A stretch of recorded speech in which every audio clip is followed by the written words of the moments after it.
Sosok Sabtudin, pria asal Muara Enim, pembuat senjata api rakitan dari kecepek sampai pistol. Aksi ilegalnya ini membuat dirinya berhasil diringkus pihak Polsek Rambang Dangku Muara Enim, Sumatera Selatan setelah menjual 50 senjata api rakitan kepada pemesannya. Baru lunas 6 bulan kredit, motor perempuan muda di Palembang, Sumatera Selatan hilang dibawa kabur oleh pencuri. Aksi pencurian itu terekam di CCTV sebuah ruko samping minimarket daerah Abiasan, Palembang. Masih ingat dengan kejadian musola berusia 66 tahun yang terbakar? Ternyata pelakunya seorang pria berinisial MS yang merasa kesal gara-gara pengurus musola tidak meminjamkan bola lampu. Tersangka berhasil diringkus pihak kepolisian di kediamannya. Motif dan kronologi kasus pembunuhan yang merenggut nyawa perempuan asal Palembang, Sumatera Selatan yang ditemukan di kamar Hotel Rio Palembang akhirnya terungkap. Detik-detik kejadian diungkap dalam proses olah TKP yang digelar Polrestabes Palembang di lokasi kejadian. Kader Pemuda Pancasila melakukan tindak kekerasan terhadap perwira Kopassus. Beberapa saat kemudian, inilah yang terjadi di markasnya.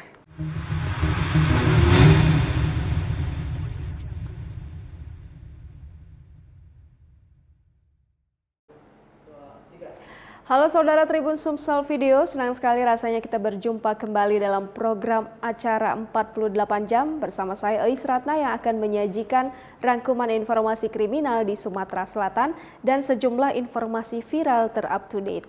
Informasi pertama hari ini kami hadirkan dari Muara Enim, Sumatera Selatan. Skill atau keahlian memang harus dimiliki untuk tetap dapat bertahan di bidang profesi yang ditekuni. Namun pastikan keahlian itu tidak termasuk dalam pelanggaran hukum. Seorang pemuda asal Muara Enim, Sumatera Selatan, Sabtudin, diringkus pihak Polsek Rambang Dangku Muara Enim setelah membuat dan menjual senjata api rakitan kepada para pemesannya. Sabtudin, 45 tahun, warga desa Dangku, kecamatan 4 Petulai Dangku, Kabupaten Muara Enim, nekat merakit dan menjual senjata api rakitan. Bahkan, ia sudah berhasil menjual 50 pucuk senpira pesanan. Untuk memenuhi kebutuhan keluarga, ia menyambi menjadi pandai besi yang sehari-hari membuat parang dan pisau sesuai pesanan. Dari modal sebagai pandai besi, lanjut Sabtudin sekitar tahun 2014, ia mulai mendapat pesanan membuat senpira jenis pistol 6 silinder seharga 2,5 juta rupiah per pucuk dan 1 silinder Rp500.000 per pucuk untuk jasa pembuatan. Karena mendapat pesanan, ia pun mulai mencoba membuat senpira dengan bermodal pistol mainan. Kemudian ia membuat replika pistol mainan satu persatu yang dijiplakan pada besi sebagai cetakan senpira. Selama ini kata yang ada yang cerita nggak? Belum. Kata ya? Jadi bapak ngeles tuh buat apa? Ditanya om. Boleh nanya nggak?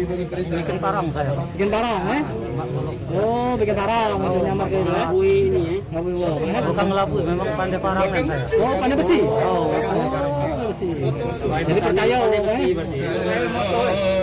Jadi buat ini selingan Mbak? tergantung orang makan. Tapi sehari-hari buat parang memang.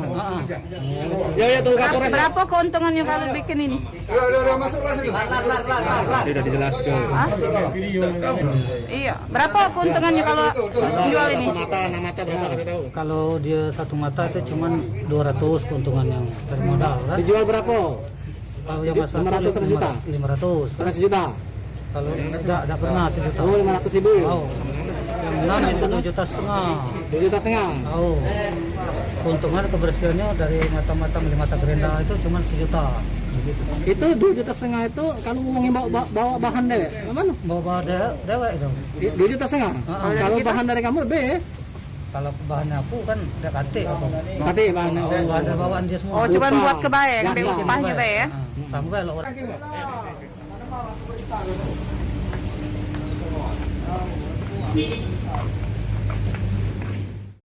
Waduh, yang satu ini sungguh malang nasib seorang perempuan muda di Palembang yang terpaksa merasa kehilangan bukan kehilangan pacar.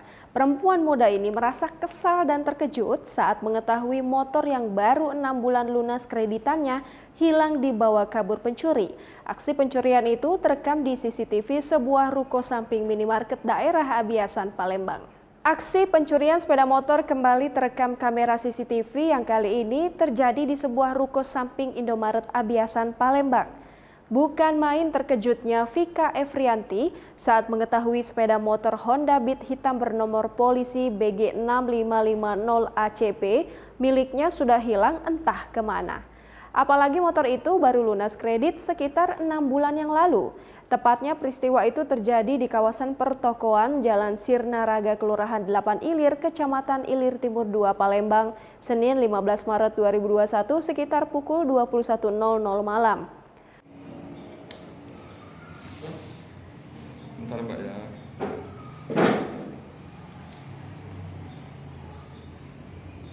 Kak Dewe, waktu kejadian tuh cak mana sih?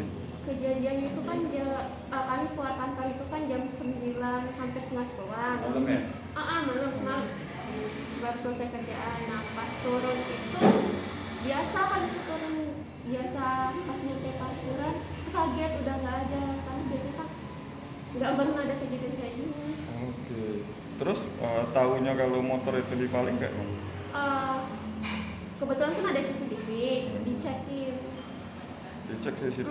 Dicek CCTV emang ternyata udah diintai.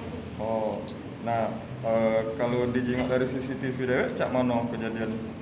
Kejadiannya itu kalau dilihat pertama itu emang 2 orang itu tuh udah kesini. Masuk sini Mbak? Masuk atau enggaknya tuh nggak kelihatan ya. Cuman di depan itu kelihatan jelas. Itu dari CCTV di bawah sih. Bentar banget. Ada uang berapa Mbak? Orang dua. Mereka pakai motor juga atau beda? Motor putih. Itu kan pelakunya itu terekam CCTV ya Mbak ya? Sebelumnya itu pernah terlihat sekitar sini atau baru itu Mbak? Si pelaku dari ciri-cirinya? Ciri-cirinya udah nggak terlihat jelas Mbak, soalnya pakai jaket, masker, berhelm. Kembali mengulas kejadian musola berusia 66 tahun yang terbakar, kini terkuak bahwa musola tersebut sengaja dibakar. Pelakunya merupakan seorang pria yang merasa kesal gara-gara pengurus musola tidak meminjamkan bola lampu kepada pelaku. Lantaran hal itulah pelaku MS nekat membakar musola legend tersebut. Waduh, si bapak kesal sama marbotnya, musola jadi korbannya. Kebakaran yang terjadi di Musolah Toiba di Jalan Depatan Baru, Kelurahan 28 Ilir, Kecamatan IB2 Palembang pada Kamis 11 Maret 2021 lalu ternyata dari hasil penyelidikan kebakaran bukan karena korsleting listrik. Dari penyelidikan yang dilakukan kepolisian, kebakaran tersebut sengaja dibuat seseorang sehingga kepolisian melakukan penyelidikan pelaku yang membakar musolah yang sudah berusia 66 tahun itu. Saksi dan barang bukti yang diperoleh pelaku mengarah ke satu orang. Pelaku pembakaran ternyata M. Sadak, warga Kelurahan 32 Ilir, Kecamatan IB2 Palembang yang rumahnya berada di dekat musola. M. Sadak diamankan anggota unit 3 Subdit 3 Jatan-Ras Polda Sumsel pimpinan Kanit Kompol Junaidi di kediamannya tanpa perlawanan. Tersangka mengakui bila dirinya yang melakukan pembakaran terhadap musola di dekat rumahnya tersebut. Tersangka ini nekat membakar karena mengaku kesal dengan pengurus yang juga berada di dekat musola. Motif tersangka sampai membakar musola ini apa, Komandan? Menurut keterangan dari tersangka, ribut dengan pengurus musola. Jadi merasa dendam, makanya dia membakar musola. Bakarnya pakai korek api yang sudah dibawa? Terus pakai sendal jepit dibakar, lalu diletakkan musola. Berarti sudah direncanakan itu nih? Sudah direncanakan. Ya, lihat dari keterangan dia memang sudah ada niat, ya. Misalnya sudah ada. Untuk tersangka sendiri kita amankan di mana, Komandan? Di rumahnya kita dekat musola aja. Tersangka kita kenakan pasal berapa? Ada aku ribut sama pengurus masjid. Ributnya gara-gara apa? Siapa pengurus? Ngapur lu balas ribut dengan Didi tuh? Ngapur. Gara-gara apa? Ya, aku minjem lampu masjid. Terus? Waktu waktu nak mengusik ke rumah kan. Tidak dipinjaminya. Tak, dia tu emosi kalau tengok pedang ke rumah. Terus? Tapi ya Mungkin dia emosi, mau pinjam lah emosi. Terus? Jadi lapak omong kau. Iya mayar kan terus. Omong kena jadi lapak mayar. dia tapi ada keladeni kan.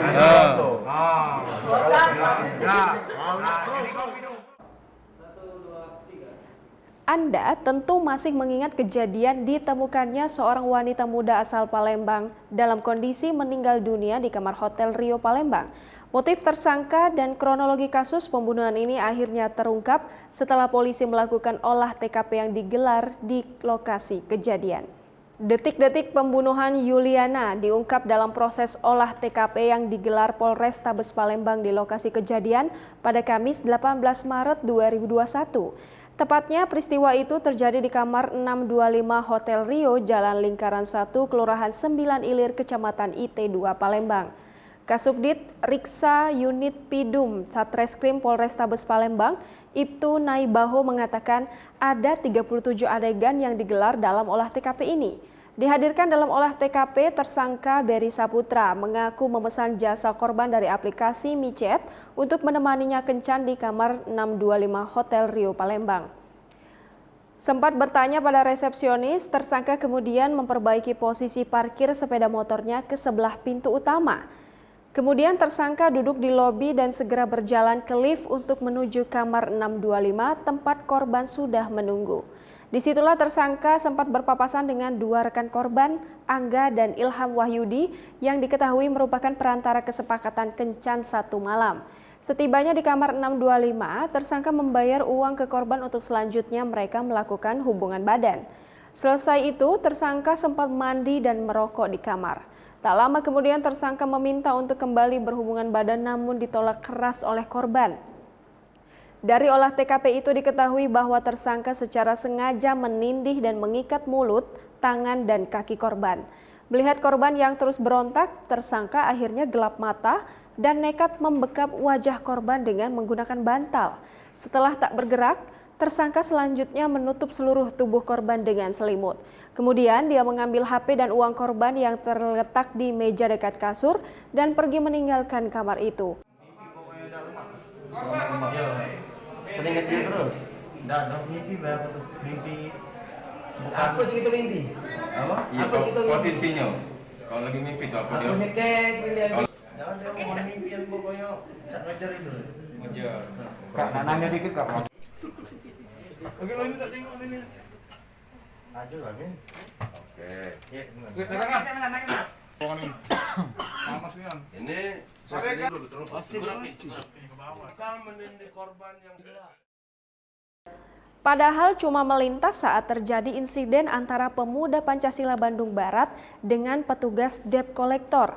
Perwira Kopassus malah ikut jadi korban pemukulan yang dilakukan oleh pemuda Pancasila Bandung Barat tersebut. Akibat kejadian itu, sejumlah kendaraan milik Ormas Pemuda Pancasila mengalami kerusakan. Oknum kader Pemuda Pancasila itu akhirnya menyampaikan permintaan maaf kepada institusi Komando Pasukan Khusus atas insiden pemukulan tersebut. Oknum kader Pemuda Pancasila di Bandung Barat menyampaikan permintaan maaf kepada institusi Komando Pasukan Khusus atas insiden pemukulan salah satu perwira menengah Kopassus oleh kader PP. Perwira Kopassus dipukul padahal cuma melintas saat ada insiden antara Pemuda Pancasila Bandung Barat dengan petugas debt collector. Lewat video, Ketua MPC Pemuda Pancasila Bandung Barat menyampaikan permohonan maaf kepada institusi Kopassus dan berjanji kejadian tersebut tidak terulang lagi. Mereka mengaku tidak mengetahui bahwa korban adalah prajurit Kopassus yang bertugas di Pusdikal Pasus Batu Jajar. Dan semoga kebersamaan yang selama ini terjalin antara Pemuda Pancasila Kabupaten Bandung Barat hingga TNI, khususnya Pusdiklat Kopassus Batu Jajar, tetap terjalin dengan baik ke depannya dan bisa bekerja sama. Dalam hal ini kami ingin meminta maaf, mengajukan permohonan maaf atas ketidaksamaan informasi dari pihak Pusdikasus dan juga keluarga besar Pemuda Pancasila yang nanti akan dijelaskan oleh Ketua Dinas. Semangat. Assalamualaikum warahmatullahi wabarakatuh. Selamat hormat, Sampurasun. Saya Denny Suara, Ketua MPC Majelis Pimpinan Pemuda Pancasila Kabupaten Bandung Barat. Pada dasarnya atas kejadian yang sangat tidak diduga, kami atau saya atas nama pribadi dan atas nama organisasi memohon maaf yang sebesar-besarnya atas kesalahpahaman atau tindakan yang di luar dugaan, dan semoga kebersamaan ini antara Pemuda Pancasila Kabupaten Bandung Barat dengan TNI khususnya ke Pusdik Kopassus Batu Jajar tetap terjalin sesuai terjalin dengan baik ke depannya dan bisa bekerja sama. Terima kasih. Wassalamualaikum warahmatullahi wabarakatuh. Ya.